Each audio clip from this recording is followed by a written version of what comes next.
Samantala, ipinahayag po ng ilang rehistradong vendors sa Mangaldan Public Market na bumabagsak umano ang kanilang bentahan dahil sa patuloy na pagdami ng mga ambulant o iligal na nagtitinda sa loob ng paligid ng pamilihan.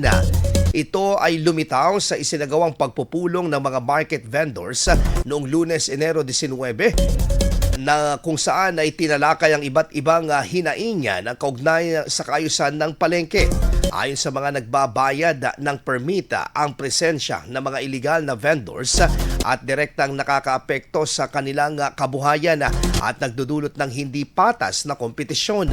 Bukod sa epekto ng sabintahan, iniulat din ng mga vendors na nagiging sanhi ng abala sa mga namimili ang mga ambulant vendors dahil sa pagsisikip ng mga daanan at kawalan ng maayos na pwesto na ng pagbebentahan.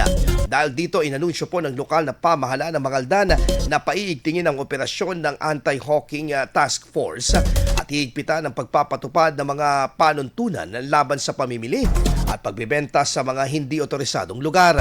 Kasabay nito, hinikayat din ng mga rehistradong market vendors na maglaan ng sariling basurahan o plastic bag at panatilihin ang kalinisan at kaayusan sa loob ng mga pamilihan. IFM News. IFM News. IFM News.